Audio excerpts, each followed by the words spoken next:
We really need to understand, the objectives and what a particular client is trying to achieve, and then look at our portfolio of products, what other products are out in the market, and then be suggesting products that are suitable for that client, and it ultimately helps them achieve their objective. The marketing landscape, has completely changed.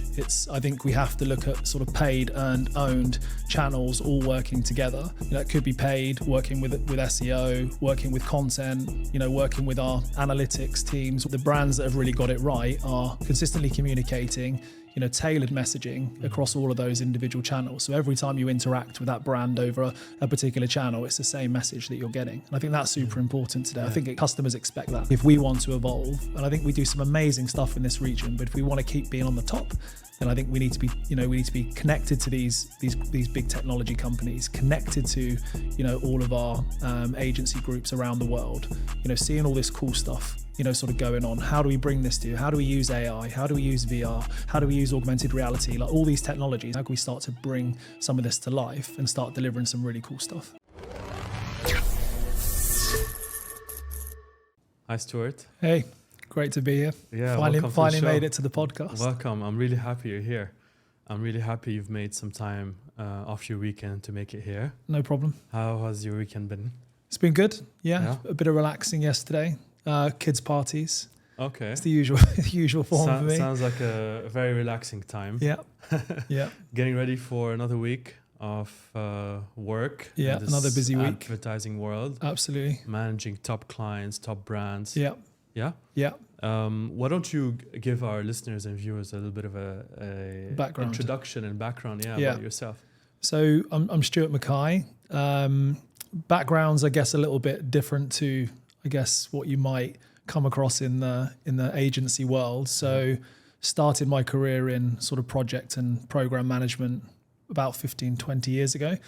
But very quickly got into sort of digital transformation. So managing large scale transformation initiatives across, sort of large scale brands, mainly in the UK, but then sort of led into doing sort of more global transformation, mainly sort of like cloud technologies, and other initiatives that, brands needed help sort of transforming. Like business change was sort of one of my specialities. I sort of, I guess, applied for a similar role here in Dubai. And then I was fortunate enough to land a role at IPG, where I headed up Reprise. I think Shadi Kandil, who was the CEO of media brands at the time, I think had identified that the general sort of agency model was shifting. There needed to be much more of a data and technology play and integration, given the complexity that exists in the marketing landscape today. So he brought me on. I think it was a bit of a punt, to be honest with you. He didn't really know if it was going to be a fit, but I think he liked the fact that actually I didn't come from an agency sort of background. So I spent 4 years building Reprise Digital, which was great. I think it gave me some great insight into, what the media landscape needs to look like for the future. Leveraging technology and data and the role that plays within media. And that's exactly why you're here today. No, not exactly why I'm here today. But I think that's really helped, sort of me harness, the sort of skills and experience that I've needed actually from my next role that I've recently taken at Publicis Group. Fantastic. And so you've held leadership positions in roles that required knowledge on how to go about this digital era. Yeah. Right. And this is one of the big topics that we're going to talk about today, right? What are the challenges in leading in this digital area? And you've spoken to me about this before, and you've listed 5 main pillars, right? First one is data-driven decision making. So what do you mean by that? Yeah, I think firstly, before we go into the points for me, I just want to acknowledge it's massively complicated. I think digital transformation has been really challenging for lots of brands in different ways. It could be technology, it could be marketing. I think that it's not easy. I think it really, really changes how businesses look at things, how they do business, how they do it internally, how they engage consumers, everything. So I think one of the main sort of big topics that's come in recently is around sort of data. And I think that from a leadership perspective, I think there's a plethora of data available to leaders to access, whether that's through sort of tools or analytics or dashboarding or reporting. I think that's all available to us to be using, so we can make sort of more informed decisions that previously, we had no access to. I think it was a lot of gut, trying to move away from that gut to that, informed decision making based on sort of real-time insight and data that we have access to. Right. So ensuring that advertisers, partners, leaders have access to the right data and data resources, right, to be able to make informed decisions. Another one is agility and innovation, right? As you rightfully said, it is a fast-changing space, and one does require to be agile, right, and to continuously innovate in order to provide cutting-edge solutions as opposed to their audience. Yeah, so I think the agility piece is crucial. I think that everything is so fast-paced today. There is an introduction of technology. It almost feels like in our industry weekly. Yeah. So I think that means that, particularly agencies in today's world need to be able to adapt. We need to be able to train and educate talent to be able to, I think, speak informedly about how clients go around leveraging sort of these technologies and initiatives. There's a big AI piece in at the moment. I think a lot of brands are still struggling with what does that actually mean for the industry, and actually how are they going to use AI to make things sort of easier for our clients, and actually internally. I think our agency in particular is investing a huge amount of money in AI, given the benefits that it has to businesses and our clients. Right. So it's also, I suppose, putting in place the right processes in order to make sure that we do provide agility, right, in our day-to-day work, in our perhaps campaign strategies, in whatever deliverable is required from us, and innovation. So investing in tools and also putting the right talent in people. And so the third one that you've mentioned to me earlier is to help, I guess, lead in a digital era is ClientCentricity.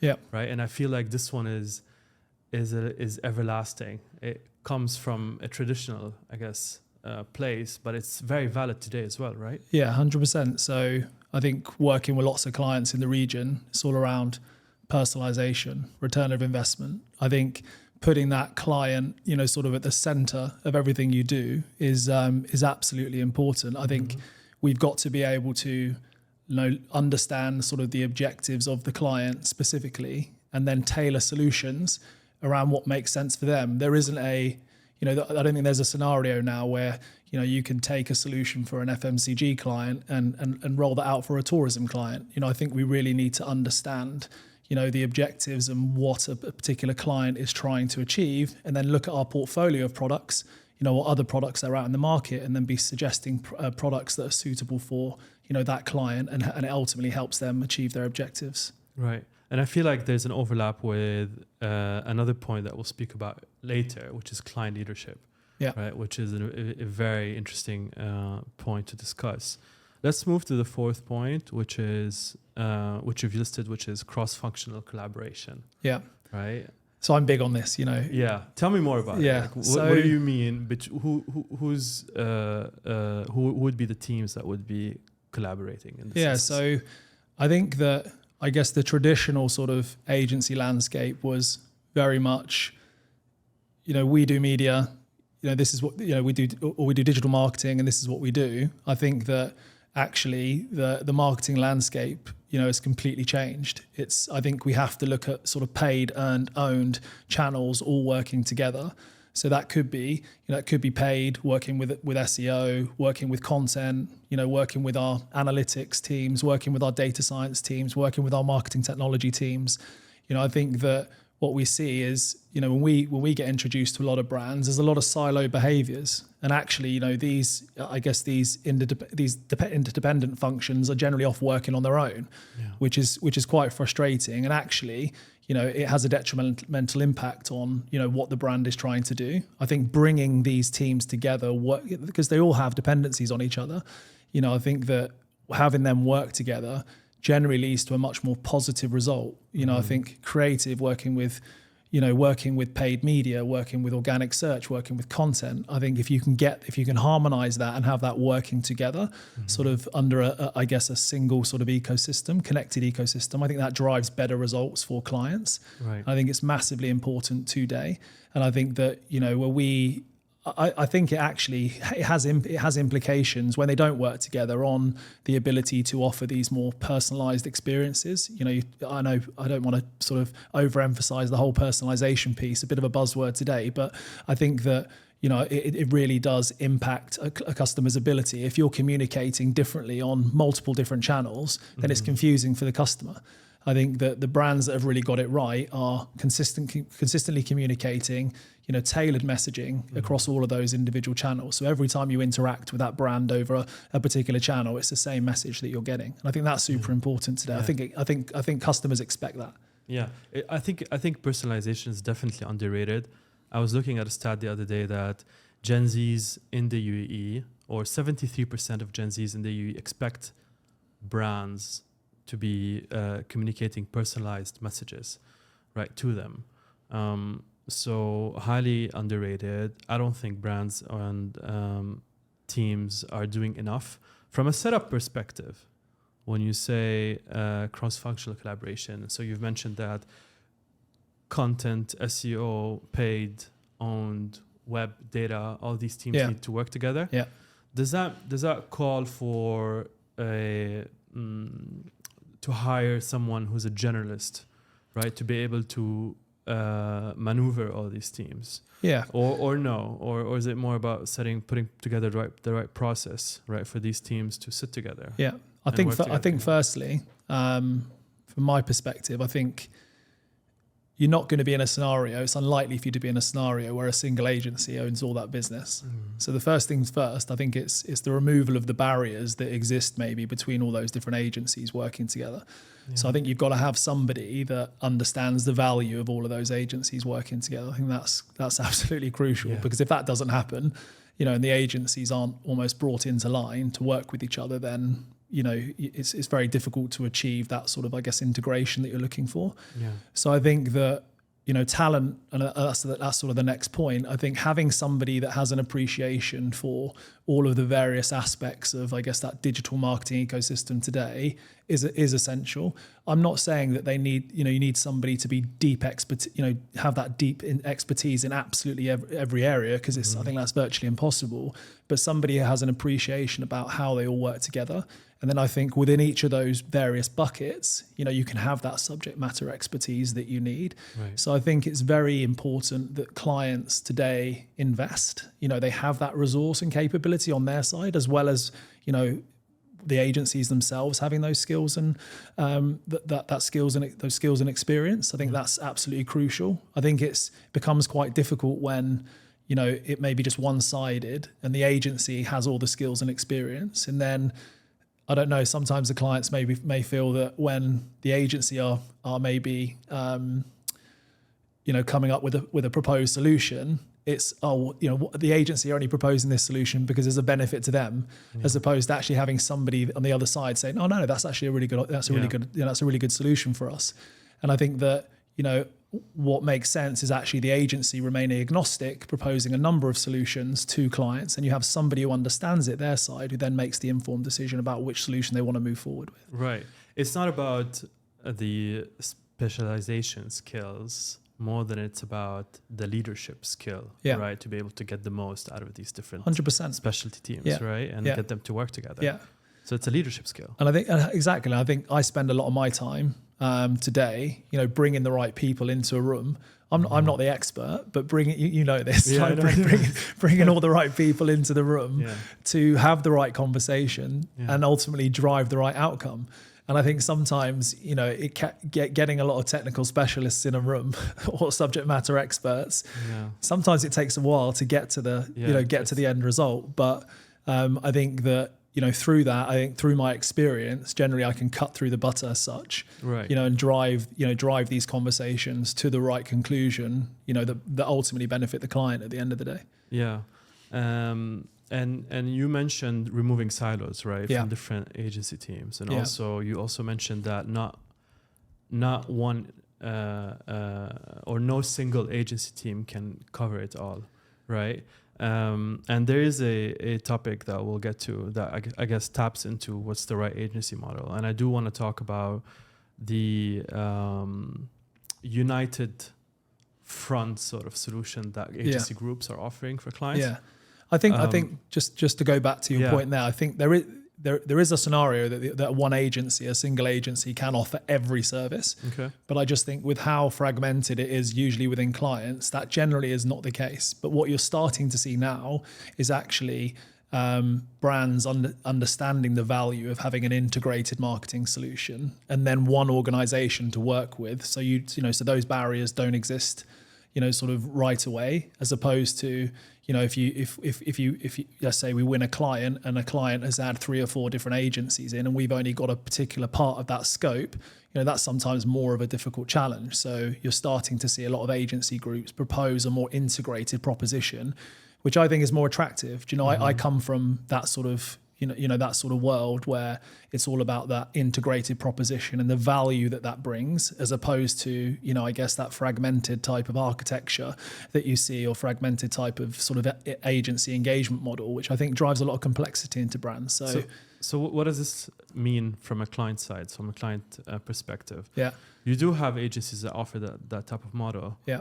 But you do have clients that don't have the right infrastructure in place, or the right counterparts in place to be able to maneuver this model, right? So if you, as an agency, your main point of contact is the media team, and from the client side, there isn't this, I guess, POC that can also connect you with the data team or with the creative team, with the content team, etc. Then what's the solution there? I guess there needs to be the right appetite also as well from a client side, the right infrastructure. Yeah. So I think that there's got to be that sponsorship and want and need from the client in the first place. I think that you're not going to. There is a point where we can talk about sort of what does that evolution of a marketing team need to look like, going from, I guess, traditional marketing to digital marketing. We could probably talk about that a bit more later, about my thoughts on that. But listen, I think we come across many scenarios where the client team doesn't have all of the skills and expertise and capabilities, or even access to the technologies that they need to be successful. Which is normal, right? Which is normal, it's 100%. Agencies are always up ahead of the clients, right? And they're expected to be. Yeah. So I think that what's important is that we're able to provide that thought leadership. Right. And we'll talk a bit about later, but trust. Do you know what I mean? Like, it's not like we're coming in there just to make a huge amount of money all the time. It's actually doing what's best for the client. So understanding their problems, understanding their objectives, what are they trying to achieve, and then coming up with a solution that benefits, the client and is very client focused, client centric, which we talked about before. I think that's important. I think I think you are going to have situations where, the clients don't have that resource and they're going to have to put that trust in you. But I think that having the right person, the right counterpart to work with, who understands that, who has an appreciation for what's required, and can see that the agency are able to facilitate that, either that's through the right resource, through the right strategy, through the right technology implementation, whatever it is. I think it's just having a counterpart who's who's collaborative and is also able to make the decisions. Yeah, right. Yeah, good to hear. Let's move to the second topic, which is adaptation innovation. So how have agencies adapted to the fast-paced digital landscape, right? And some of the points that you've listed are shifting to digital-first strategies. Yeah, that's point number one. Yeah, data-driven decision-making, performance marketing, again, personalization, video centricity, collaboration with the tech companies, which I feel is massive. Important, right? Yeah. Do you want to emphasize a little bit around that? Yeah. So I think that I think the the adaptation innovation starts with, I guess, moving away from the more traditional channels into more digitally focused channels, whether that's programmatic, social media, content creation, influencer marketing, these types of strategies that maybe some more traditional brands haven't ever considered. I think that's a big shift that we're seeing. So I think, again, generally what you're seeing is there is a bit of a skill shortage in that, and then that there becomes a reliance as a result on the marketing agency. So I think that's one of the first things. It's okay. My strategy used to be like this. How do I move into this more digital sort of focused world? Yeah. And I think it is complex. Like it is difficult. So how does my brand? I used to present my brand like this on the more traditional channels. How do I now present it? Leveraging social channels, leveraging an influencer. Yeah. Like, what's this influencer how's he gonna promote my brand? Is he gonna say good things about it? Is he gonna say bad things about it, etc.? So, I think it's probably quite intimidating, I think, to see, for brands to see that shift. I think the data-driven decision-making point, I think that's, we sort of touched on it before. I think that's having you have access now to a lot of great tools, across analytics, AI. You can predict trends. You can optimize ad performance. There's lots of stuff you can do with it.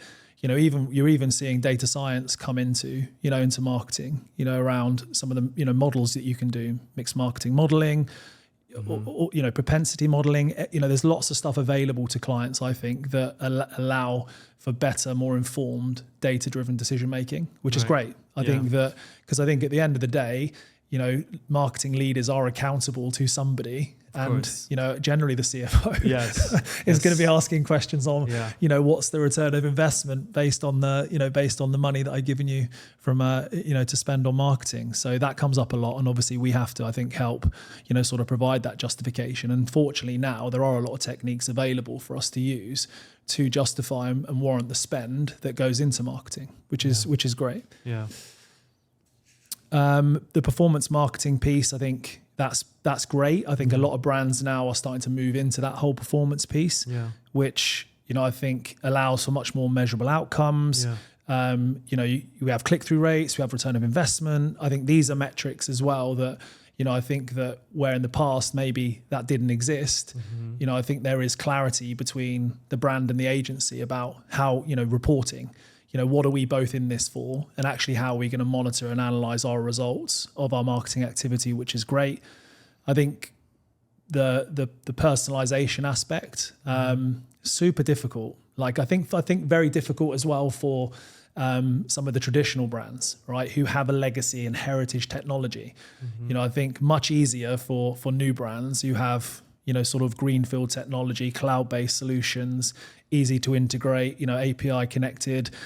I think it's much easier for new brands. So I'm not saying that, personalization, why aren't brands doing it? It's super easy. I'm not saying that. But as you sort of alluded to before, the expectation from the consumer is absolutely, if I spend X with this brand, I want them to be communicating with Stuart, based on his preferences and his behaviors and, his purchasing history with me as a customer.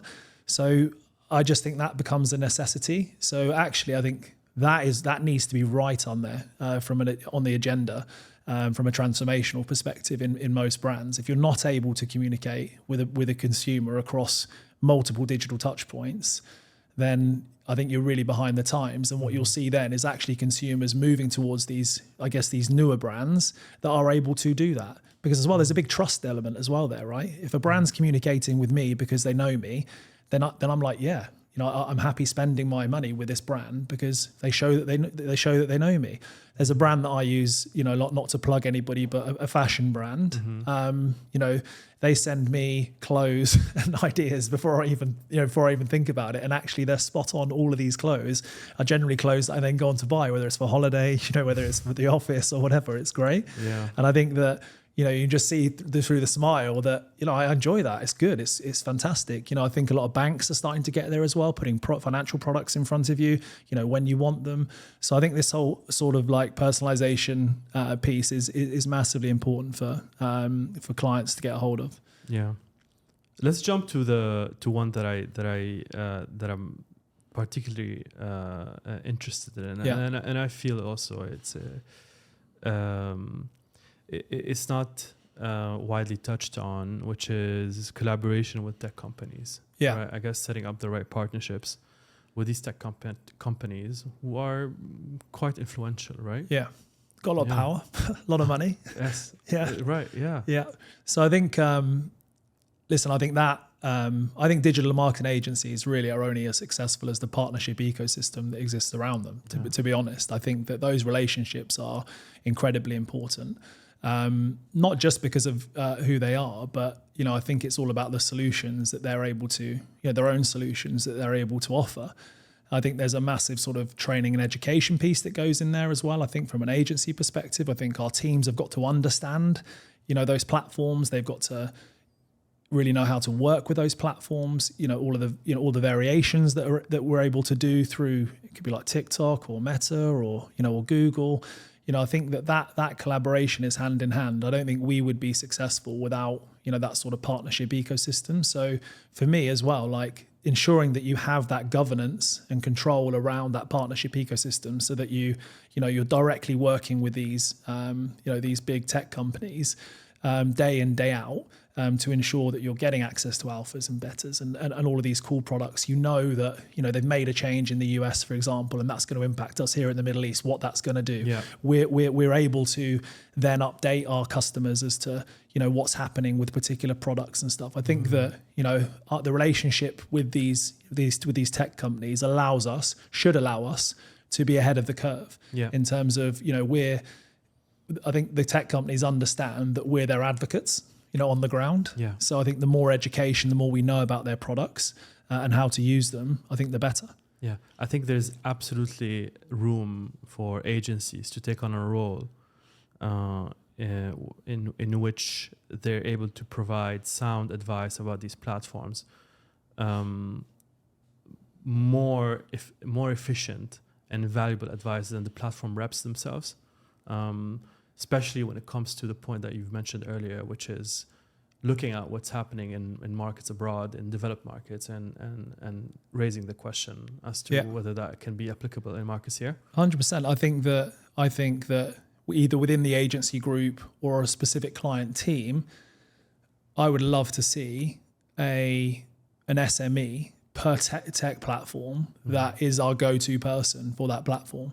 That person is integrated into the tech platform's world, so they understand exactly what's happening, and that they're then able to bring that into the client, bring that to the client, into the agency environment, help sort of upskill, educate, knowledge transfer our teams. But you have a dedicated person. I think expecting a single person to stay on top of everything that's going on across all of these platforms, it's never going to happen. Let's be realistic. So I think having somebody dedicated to, you've got a Google specialist, you've got a Meta specialist, you've got an X specialist, you've got a TikTok specialist. I think, and it doesn't have to be per client. It just could be somebody who is that expert that you can work with. When you're pulling together campaign strategies, so it's like how you're able to go to somebody and say, how can I this is the campaign objective, how can I make the most out of leveraging this platform? Because this is the other thing, things change all the time. So, you might have an idea in your head, but actually, there's a new development that actually would allow you to achieve your campaign in a much more effective way. Yeah. So I think having that education, I think what you said earlier on, I love that, where you said it's almost us being more informed than the agency partner itself. I think that's where we need to get to, and I think that's what's ultimately going to benefit clients. Right, and this is what clients expect from agencies, right? From media buyers or from media consultants, is to understand the media.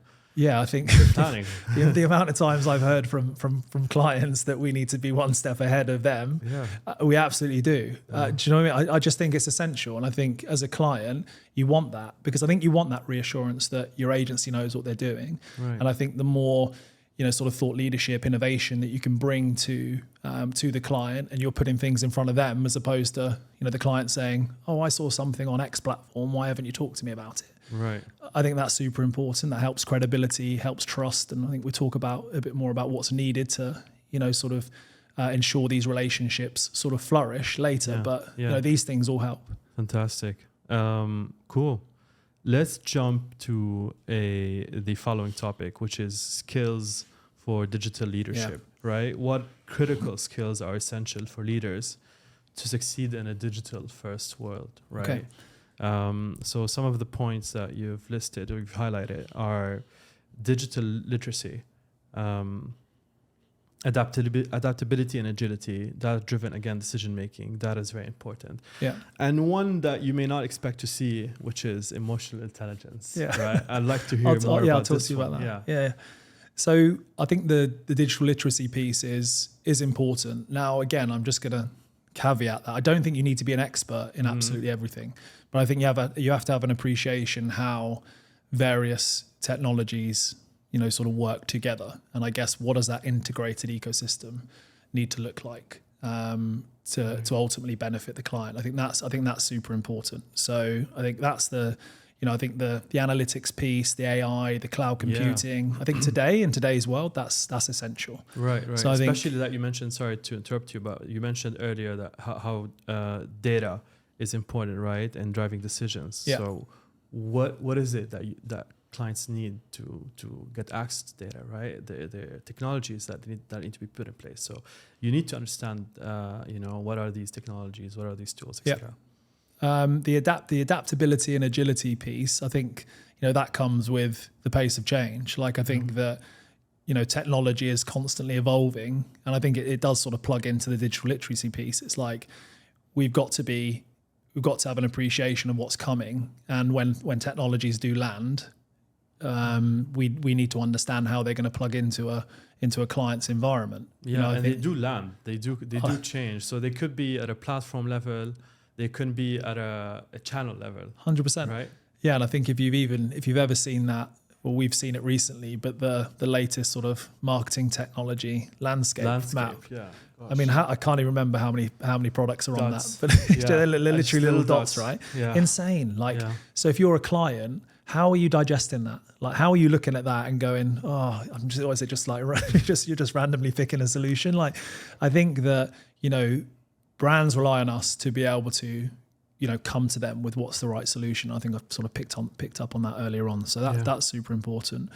I think we've covered the data-driven decision-making piece. The emotional intelligence piece is, I think, it's important. I think you've got to have the empathy. You've got to have patience.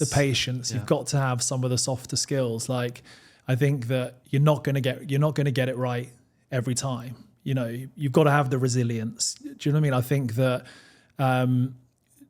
when you're engaging teams, I think you've just got to almost put yourself in their shoes a little bit. Like, it's massively complex, and I think that you've got to give people time to, be able to solution. And I think sometimes you don't get that from clients.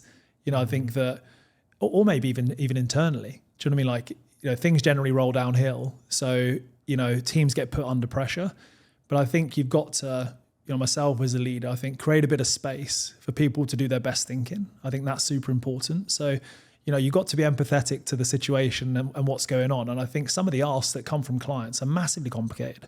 So then, these aren't things that are just going to be solutioned overnight. No, but especially when you put two teams from different backgrounds, different specialties together in a room to be able to respond to a transformation task, right, or ask, or when you need to maneuver not just two teams, maybe 3 or 4 teams, right, from different areas, right, in order to elevate the client, you've got to have a lot of patience, right, in order to enable these teams to feel that they're able to give their best, or to get their buy-in, right? You can't take one side over the 100%. other. 100%. No, I think you've got to find a common thread that almost binds them all together. Because I think you pull teams into the same room, and they've come from probably doing something completely different, maybe even for a different client. You bring them all together at once, and it's like, here's a problem, and people are like, oh my God, whose problem? Yeah, whose problem? Literally pointing fingers all over the place. But I think that having that sort of common thread, really trying to ensure that everybody in that room understands the objective and what we're trying to achieve, and the importance of the objective, and actually what are the end results, and what are we going to achieve by implementing a particular tactic or solution or whatever it is. I think And I that's feel like they're going to benefit from achieving this 100%, objective, right? yeah, 100%. So fantastic. We've talked about customer-centric mindset, and maybe we'll dwell a little bit more on it when we talk about client leadership. Visionary thinking is a cool one. yeah, do you want me to pick up on that? Yes. So I think that particularly my role, and I think some of the senior guys that support me, I think it is important sometimes that, well, a lot of the time actually, to have the ability to be able to sort of take our heads out of the day to day and actually keep an eye on what's going on sort of around us, globally, from an innovation and thought leadership perspective. And I think we said this before, but I think being able to bring new suggestions, new stuff to clients is incredibly important. Mm-hmm. I think markets like the US, Europe, Asia, they all do great stuff in their own rights. How do we take some of that? How do we bring that, great stuff to our clients here in the region? I think that's important. I think it's difficult to do, but I think it's important that we take the time to focus on that. Because I think, again, that builds trust. I think if you're, some of the clients that we deal with here in the region are pushing the boundaries, literally, of what sort of humankind, is doing today. I think as a group, a set of agencies here in the region, we need to be doing the same. I think just delivering a traditional media product to some of these clients, it's not good enough. Like we need to be pushing the boundaries of what's achievable from a media and transformational perspective. It's our job, it's our duty. I think we really need to be hammering that hard, because I think if we want to evolve, and I think we do some amazing stuff in this region, but if we want to keep being on the top, then I think we need to be connected to these big technology companies, connected to all of our agency groups around the world, seeing all this cool stuff sort of going on. How do we bring this to? How do we use AI? How do we use VR? How do we use augmented reality? Like all these technologies, how can we start to bring some of this to life and start delivering some really cool stuff for our clients? Nice. So basically challenging the status quo. Yeah. Being accepting that we need to reinvent ourselves, right? In order to deal with this ever-changing ecosystem. Awesome. Let's jump into the next one. Okay. Which is how has the traditional agency model evolved over the recent years, and what are the driving forces right behind these changes? Right, there are 5 main headlines here to answer this question.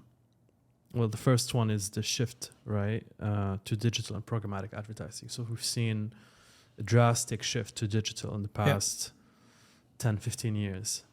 I'm not saying, I think we're not saying that that's replaced the traditional channels, TV, print, radio, but I think actually it's enhanced by, sort of programmatic advertising, really, I think looking at what's that channel mix, what's the right channel mix for a particular brand, and being a bit more innovative in terms of, what we're suggesting. So it's not saying it's replaced, but I think it's more enhanced. And I think actually, some of the more traditional channels might cost a bit more. So actually we might be able to do more with a budget, sort of leveraging some of these, more programmatic or digital channels, as opposed to spending a lot of money on some of the more traditional channels, but they still play a part for sure. Right. Just like out of home, like TV. Yeah. And so the other one is the rise of digital platforms. So what we just talked about. So I think particularly in this region more than ever, I think you're definitely seeing the rise of Google, Meta, TikTok, Snap, X. The list sort of goes on. So you did speak about having the right partnerships, right, with these platforms, having the right expertise. And I think it's pushing agencies sort of more to be more data driven, and leveraging those sort of automated approaches that exist within these channels. So I think it's becoming a massively complex environment, and I think that's why that whole sort of training and education of having that team that's able to, I guess, operate with the more traditional channels, but also be, pretty au fait with everything that's going on in the digital space is incredibly important. So here's a really, really important one: integration of creative strategy and media. So 20 20 years ago, or maybe more than 20 years ago, media used to sit within creative agencies or comms agencies. It used to be a department within comms agencies, and then these have been separated. But now we want to bring them back together, right? Yeah. Why do you think this is a driving force? I think it's important. I think that there's a dependency on each, of these areas working together. I think I've just been in a recent situation actually where it was the first time that I'd been working with a client, and they brought all of the agencies together to discuss a particular campaign. And it was amazing. Do you know what I mean? Like, it was like, okay, from a creative perspective, we're going to do X. Then the paid media team would feed off that and go, okay, cool. Well, we can do this. These channels are probably more, sort of most suitable for this. We can do this from a TV perspective. We can do this from an out of home perspective. Do you know what I mean? And then from a content perspective, you're like, cool, okay, great. Well, we can write some really great content on these pieces and stuff like that. Like, they are all interdependent on each other. So I think bringing all these people together to discuss it and how it's going to work, and actually building sort of an integrated plan around all of these, all of these areas working together, it's important. Like, I don't understand now, like, how, okay, you might have a creative plan, but then, when does paid media kick in? When does content kick in? Do you know what I mean? Like, how is that being managed previously? Like, I think you have to have that integrated view of everything. Right. I think that way you know exactly when things are needed, whether it's assets, whatever it is. And then you actually know when things are going to be delivered, and then actually what needs to be done from a delivery perspective, campaign optimization, etc. I think understanding that end-to-end flow of all of the various different marketing channels working together is incredibly important. I just don't believe personally that they can work in isolation anymore. Yeah. And I think also with how media has changed, there's now more than ever a need for creative to be working closely with media experts. Maybe traditionally, previously, media channels were fairly simple, right? Or the ad formats were fairly simple. You had 30-second TV ad, out of home, visual, and then done. Magazine, done, right? No complexity there. Yeah. But every digital no collaboration required, right? Yeah. But now the amount of different formats. Yeah. The rise of access to data, right? Segmentation. Yeah. The audiences. Yeah. The need for personalization as well, right? You need different types of creatives 100% per each of these specific formats. So there is a need. For creative media. No, and I think that personalization and audience piece is, again, like, it's so important. I think brands who really take the time to understand who their key target audiences are and then segment them accordingly, but then are able to put personalized communication and messages in front of those different audiences at the right time, in a consumer's day-to-day life, it's a game changer. Yeah. So I think that that's incredibly important nowadays for brands to really take a look at, and actually traditional brands as well to look at and go, okay, well, we thought our target audiences were these for so long, continually refreshing that, because lots of different audiences, different perceptions on things, people view things differently today. I think it's that constant refresh of our target audiences to ensure that, you are getting messages in front of the right people at the right time. And you wouldn't expect a creative talent, right? To understand that, to understand how these platforms work, to understand that there is an opportunity to tailor your ad, right, to these different audiences depending on where they stand on the funnel. Yeah, but bring a set of audiences to a creative and say, I need you to design a creative based on this audience type. Right, it's like magic. Or sit a data analyst, right, or performance planner with a creative talent, 100%, right, to build those creatives. Yeah, definitely. Super important one. And the last one is when it comes to how the traditional agency model evolved in recent years, is consultancy and strategy expansion. Yeah. So I think on that, what you're seeing is, given how complex, which is, I guess, proven by everything we're talking about today, is, I think there's definitely been a need for agencies to expand into more consultancy type services, more strategy type services, because generally these skills, don't exist within the brands themselves. So because things are so complex, I think it warrants, that sort of consultancy type service to come in, do that sort of thorough evaluation of a particular challenge, a problem, a solution, whatever it is required, build a roadmap, help brands understand from a maturity perspective where they sit today, versus where they should be, in line with what they're trying to achieve. I think bringing brands that clarity hasn't traditionally sat within, an agency model. You might go to, I guess, the big four consultancies to do that piece of work. So, but I think that given the media expertise, the experience that sits within, agency groups, the proximity to the tech platforms, the proximity to the partners, to the tech platforms, I think that, allows us, I think, to be way more informed with what we're suggesting, given that we work with so many brands across various different verticals, not just in this region, but globally. I think we're best positioned to be able to advise and guide brands, through challenges that they're either facing today or they're going to be facing in the future. Right, especially that you don't generally find that skill set sitting client side, so you expect the agency to come and consult and guide. 100%, right? And I think that has maybe changed as well the recruitment dynamic of the type of skill set that an agency may have traditionally tried to hire. Mm-hmm. I think you do look now for, certainly I look for a lot more of is somebody who comes with that more consultative mindset, because I think it is all about putting the client first. It is all about solutioning. It is all about client engagement. All those things are incredibly important. Yeah. Let's talk about that a little bit. Client leadership, which I think is it is required more and more often nowadays, right? I suppose client-centric approach would be the topic.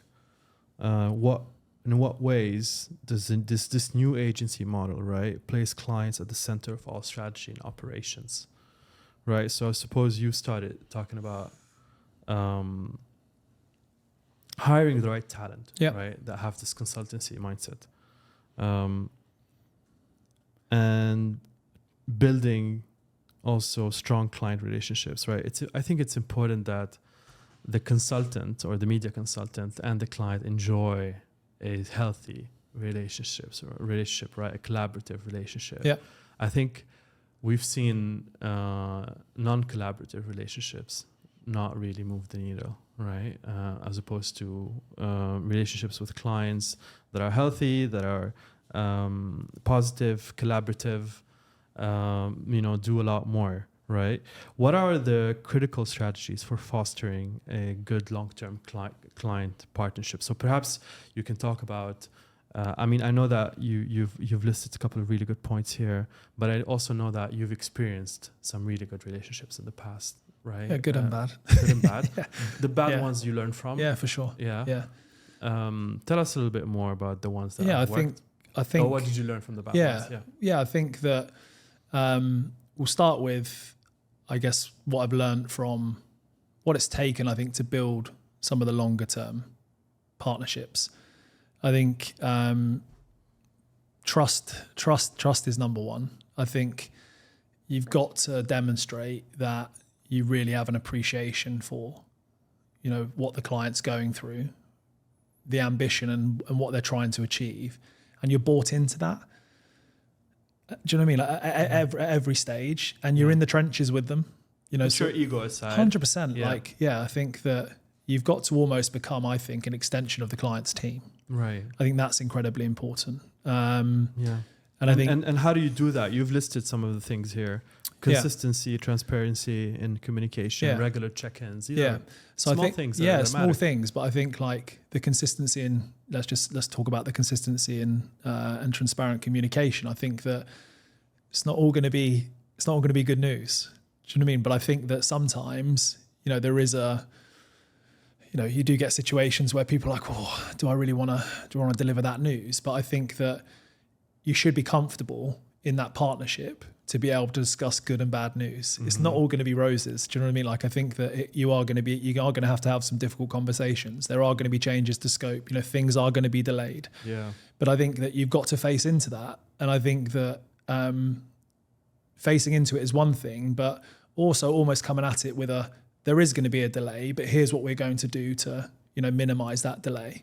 So Jimmy, I think it's not just a case of raising issues with the client, but also having a possible solution as to what's going to be done to try and, sort of reduce or eliminate that, that issue that's been raised. I think that's incredibly important. But I do feel like sometimes that is shied away from. And then if it comes out at a later date, you can imagine then sort of the detrimental impact that then has on the relationship. So I think, you know me, full transparency. I think that's the way, that's what I would expect. I've been on the client side as well, and that's all I've ever asked for from my partners. And I think that's incredibly important. And I think if you can build that, that way of working where you do, you do have those open communication channels, you are able to be transparent. I think that does go a long way with building that whole trust. A trust dynamic. Yeah, a lot of, I guess, client leaders do shy away from sharing bad news. Yeah, right. But it is important to maintain communication at all the time, even if it's bad, because I think that, as you said, rightfully said, it builds trust. The other one is deliver value and exceed expectations, right? Which I guess goes back to understanding client needs, ensuring consistency, high quality of delivery. Yeah. Be flexible and adaptable.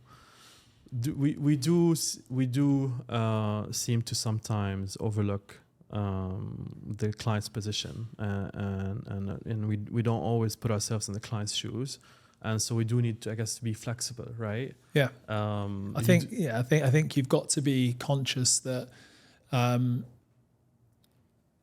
clients' needs and wants are changing like all the time, and sometimes they don't, they're changing at a level that you can't control. So I think the agency as a result of that does need to be flexible and does need to be adaptable. I think it's, it's not a case of just making do with what you've got, but I think really if you're really integrated and immersed with that brand, you are able to be, sort of adaptable and agile and say, okay, well, we can't do this now, but maybe we can turn this around and do something else. Mm-hmm. And I think just having that sort of mindset, it's quite difficult, I think, for some people. Particularly, you might have worked on a campaign, the planning of a particular campaign for months and months and months. And then sometimes, something comes in left field, something doesn't get approved. You know this better than anyone, right? It's very discouraging. 100%. It can be quite discouraging, but if we can make the most out of that situation and get something and still get something live, I think that's a win for the client, right? And I think it's not you're not discrediting the work that's been done. It's just the situation has changed, right, or the direction, or whatever. And I think another example is when you come across a really nice solution, say with a tech partner, so you put together this proposal, right, which is going to deliver X deliverable for the client, and you share that proposal with the client, but it doesn't see the light, that's difficult. You sit there and wonder, well, this is something that is valuable to your in your view, right? Yeah. But the client decides not to move with it. Yeah, that's frustrating. I think we've been in lots of situations like that, where I think we as an agency group feel like we know what's right for the client through a particular solution, but it might not be right then for them. Do you know what I mean? There could be budget constraints. There could be other solutions that the client's exploring that we don't know about. I think that all we've got to do is, I think just keep, like you said, having the client, client's best interests at heart. And I think eventually, we might get there with a particular solution, or it's not about, okay, if it's not now, it's when. And actually saying, okay, well, if we're not able to do it, this financial year or this quarter, and it makes sense, when can we introduce this? And I think it's just being a bit pragmatic. Again, that agility, piece is important. I think that things don't, clients, environments and worlds don't just work where we propose a solution that costs X and the client goes, yeah, cool, we'll just introduce it tomorrow. It just doesn't work like that, right? Yeah. So I think that, but us bringing solutions and I think having clarity on that roadmap of what the client's trying to achieve. If it's not now, when is it?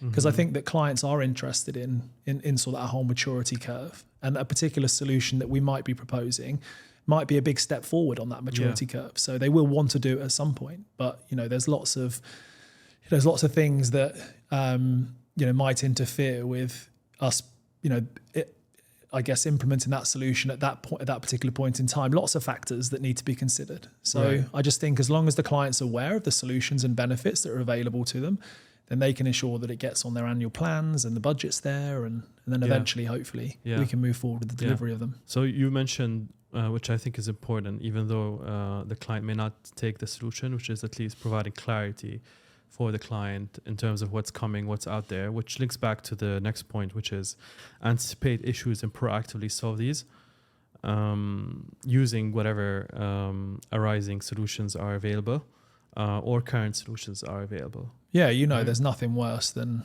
somebody coming to you, with an issue that maybe could have been prevented, or we could have done something about, or doesn't have a plan to rectify the issue. Like there's nothing more frustrating, I think, for clients.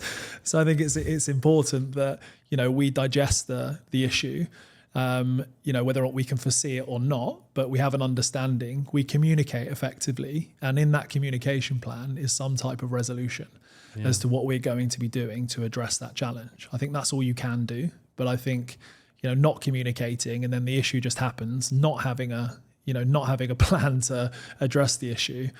Yeah, of course, that's going to be massively frustrating for a client to hear, as you can probably appreciate. There needs to be the proper internal organization, and communication in order to understand what are issues out there that you can anticipate and solve ahead of the client. Yeah. Ahead of communicating with the client. So there's a little bit of work to be done internally there. The next one is treat the relationship as a partnership. Yeah, this one's a big one. It's a big one. Yeah. It's like a partnership. When we say partnership, we mean a friendship, right? 100%. As well. Yeah. I think it's we're in this together type of thing. I think that I mentioned it before, we're an extension of the client's team.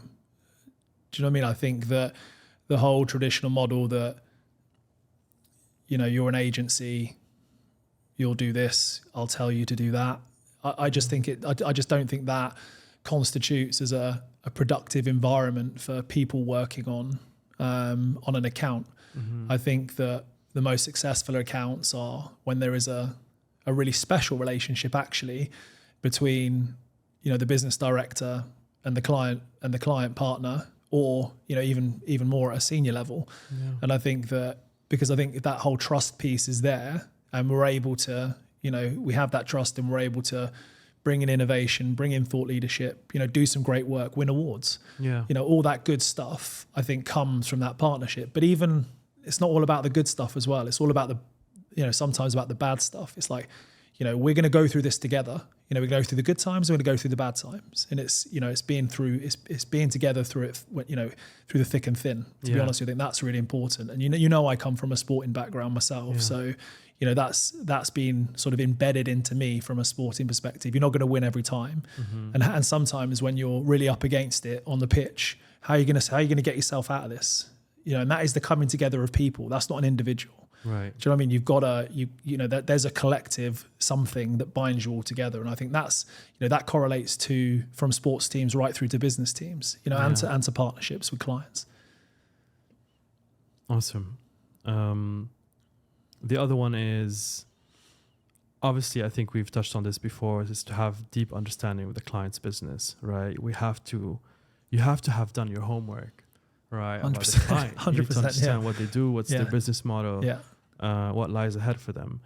The second one, the one after that is joint planning and brainstorming sessions. So I think this goes back to putting in place the right processes and workshops and meeting cadences, whether they're leadership meeting cadences, status meetings, etc. And the last one finally is shared goals and metrics.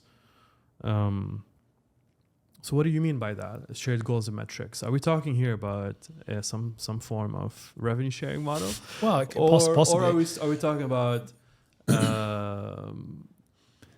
creating achievements together? Right, Yeah, with the client? possibly. I mean, it could be at a revenue sharing level. I think that I have seen situations where, you know, almost like an integrated account is born, and it sort of it becomes its own business, and it's governed that way. And then there is that whole revenue share piece that comes out of that. But I think more at an account based level, it's, you know, having clarity on, you know, sort of what those KPIs are.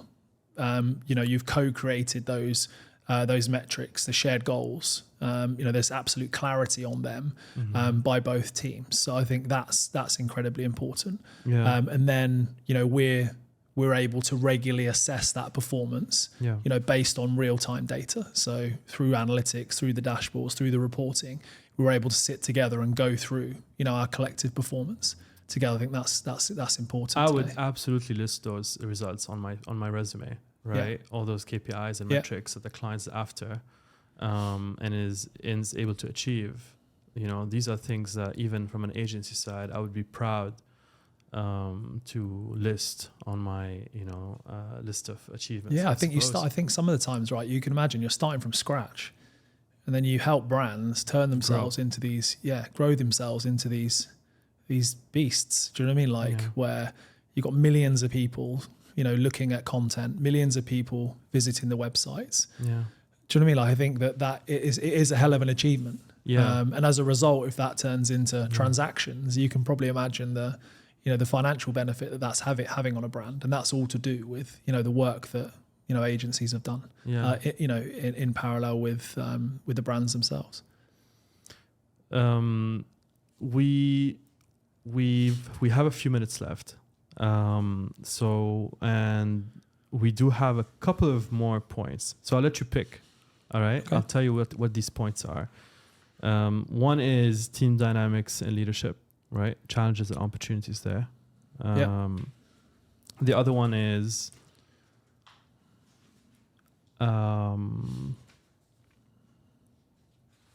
we can skip that one, actually. Adaptation Innovation.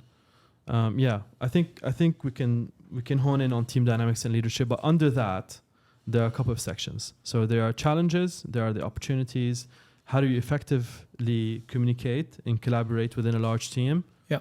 And then the last one is, how do you leverage the diverse skills from each of these large teams in order to achieve a client's goal? So I'll let you pick. It's difficult. I think that let's go. Did you mention how do you ensure effective communication and collaboration within a large team, or you want me to? Yeah, I'm happy to go over that with you. Okay. I think part of it is today is about the leadership aspect, and I think it is massively complex, sort of managing a large team, particularly a large team that could span multiple markets and multiple different teams. So I can give you a bit of a flavour as to what I think needs to be in place, if that's helpful for you. Sure. So I think the first part, and I think we've touched on it a few times this evening, is around having sort of clarity on the objectives of what we're trying to achieve. So, the team understands the shared goals and actually their roles in how we're going to achieve those, goals and objectives. That's really important. That gets overlooked like a hell of a lot. Mm-hmm. I think people just wind up doing their day-to-day job, but don't understand actually how their contribution rolls up into, a brand's overall objectives. I think that's incredibly important. Just to take a step back here and give context to our listeners and viewers, when we say large teams, we don't necessarily mean one large team sitting in one place. We mean a number of teams, right, sitting within different departments, also perhaps within different markets. Yeah. Right? Yeah. So you could, I think this really alludes to, let's just say you have a MENA operation that might span Dubai, Lebanon, and Saudi, for example. Yeah. But you also have other operations in, let's say, China, the UK, could be the US, could be some European countries as well. Yeah. Big operation. Big operations, yeah. So you mentioned first is setting the right objectives, making sure that there's clarity on the objective of each team, right? Yeah, not just setting that for your teams here, but ensuring that the teams globally have clarity. Because I think what I've seen, a lot in my experience is, particularly with offshore teams, is these guys don't know the client, don't understand the objectives. They're just given a particular task, but actually go and spend time with them, educate them, onboard them onto the account, make them feel accountable for what they're delivering. It's incredibly important. Do you know what I mean? Like have them know why they work on a particular account and be proud to work for a particular client. Right. And they know ultimately that, what their contribution is going to have to, to what we're trying to deliver to a client. Right. And the next point is document, right? These processes, all of that. It's important that these are documented and are easily accessible. Yeah. Right. These. I think what you'll find is that generally what happens is the central team are able to work really hard to document the processes and procedures, I guess, that work for that particular client. But then it's the adoption of those processes and procedures, I guess, by the global teams. Because you can imagine in these global markets, all of these teams are used to working in their own particular way. Yeah. So it's actually that constant sort of, evolution of those processes and procedures and ensuring that people are doing what you want them to do. And then actually the retrospective aspect of that, where continually looking at those, processes and procedures and updating them because things change. Making them accessible, I think, is important because you may not always have visibility over turnover that's happening in different markets. So you might have people in and out.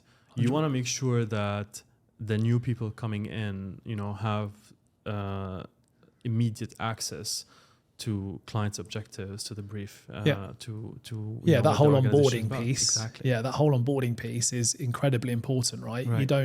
You don't want somebody who's been onboarded on day one to finally figure out, what they're supposed to be doing on day 30. Like it's an absolute disaster. I think you've got to have these people, brought up to speed, incredibly quickly. And that documentation, those processes, that governance, them understanding, their role in the ecosystem, I think is incredibly important. Right. So. Open and regular communications, obviously.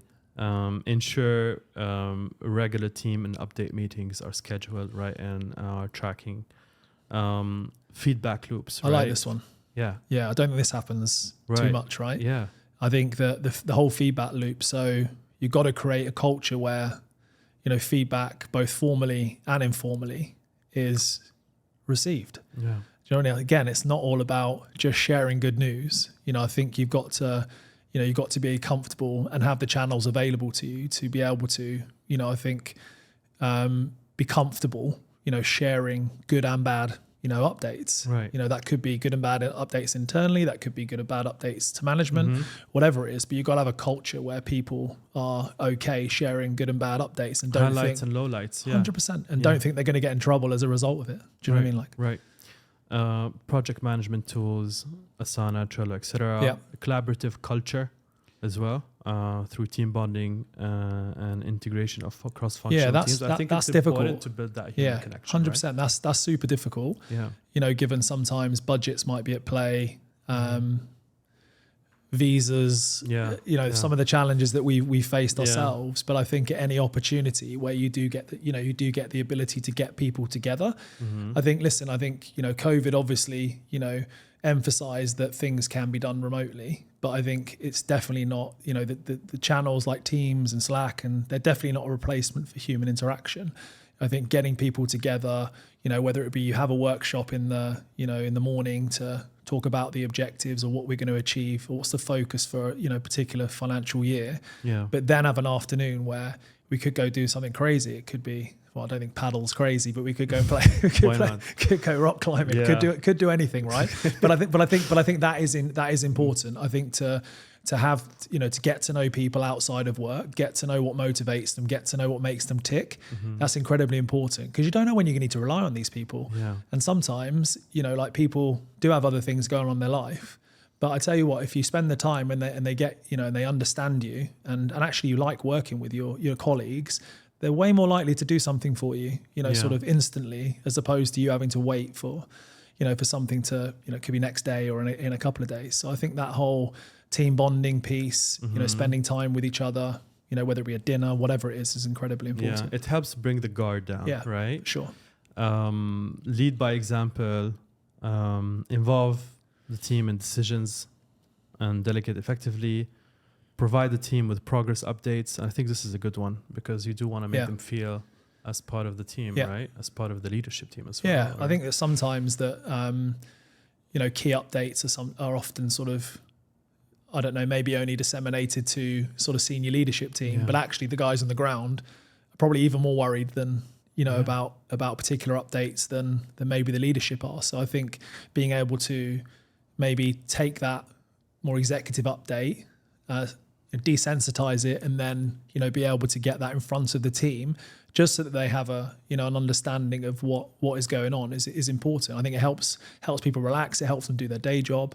At least they're informed, right? They're not just, they're not in the dark with everything that's going on, particularly if there's an ongoing situation on an account. Right. Awesome. I think we've covered quite a lot of ground. It was very helpful, Stuart. Thanks a lot for no problem. I've really enjoyed it. Yeah, it's been great. Yeah. I've enjoyed it. Yeah, hopefully it's useful. It is very useful. Thanks a lot and have a good evening. All right. Thanks, buddy. Cheers. Thank you.